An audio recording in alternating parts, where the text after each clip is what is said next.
Well, this is a video response, and I have a feeling my channel is going to be a little bit more video responsey until I get back to my creative feet. I was going to do a video last weekend and it didn't happen. So, this is a response video about gender stereotypes. Pink is for girls and blue is for boys, and boys have to be football stars and hockey players or whatever, and women are supposed to be good at baking and always amiable and happy, and we have to do girly things and dress in a girly way, and these are gender roles, you know, all that kind of stuff. And it's kind of one that I obviously struggle with myself. I don't wear makeup.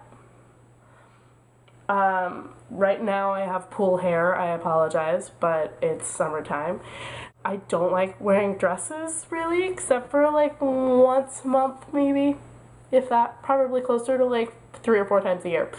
And I don't like skirts, and I don't like frills, and I don't like I don't like extra stuff. I like simplicity. I like solid. I abhor pink. There's an opinion going around saying that if you say yourself that you don't believe in stereotypes or you don't look into stereotypes, that you're somehow negating the importance of those who struggle with those stereotypes. My own personal belief, at the end of the day, gender doesn't matter.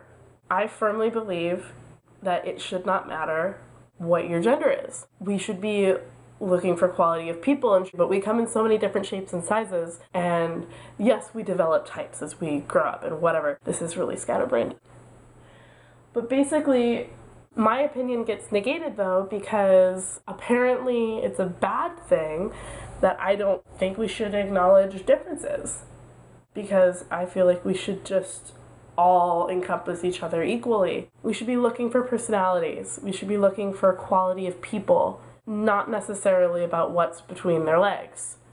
Granted, I understand. Sex is a big thing. Trust me, if you've ever hung out with me, I talk about it a lot. At the same time, you've got to wonder, the people you want to be with, I'm getting off topic. As far as fitting expectations, I don't always fit that mold, especially not in the way I personally present myself. But because I have this belief that we are all one and the same, I don't think it should matter. I don't. We're all trying to fit in boxes. Why can't we all just get rid of the cardboard? When I think about it, I just want to find someone out there that I love, and that's all that should matter. I'm no longer talking about gender, I'm talking about, or gender performance. I agree with the video. It's absolute bullshit that we have expectations that are so arbitrary. I love the expectation that you should expect your children to get an education, to better themselves and grow as human beings, to cultivate their minds. Those are wonderful expectations.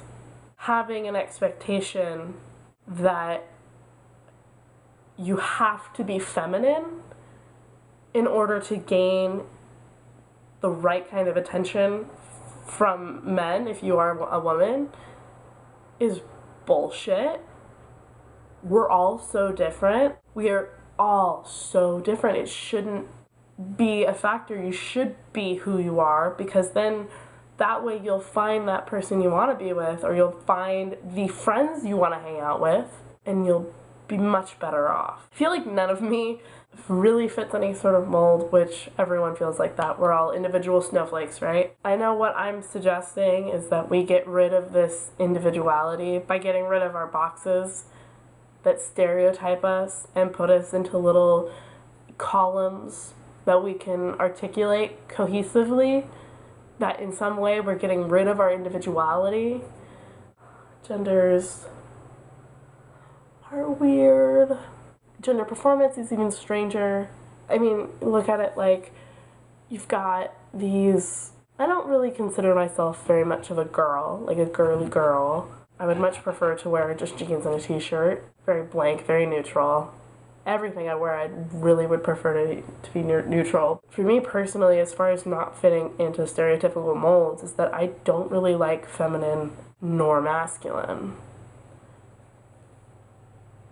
types. I don't I don't know what to say. Everything, it seems like we're just hemming and hawing over the same arguments. And yes, we're not maybe getting the change we want, but first we have to allow a little bit of time. I mean, look at where we've come in the last 50 years, 50, 60 years. Like back into the 50s, where if I wanted to wear pants to go to school, I'd probably get sent home or something. We're a country that wants everything now, now, now. And it's kind of interesting how even when it comes to acceptance of things, we want things now, now, now.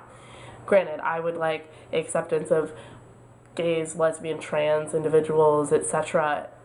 everywhere to be accepted now, now, now. That is something that, yes, I want. I also understand that sometimes we have to be a little patient and we have to wait and we have to strategize and work on people and let generations pass, getting more and more tolerant. Everything is getting better.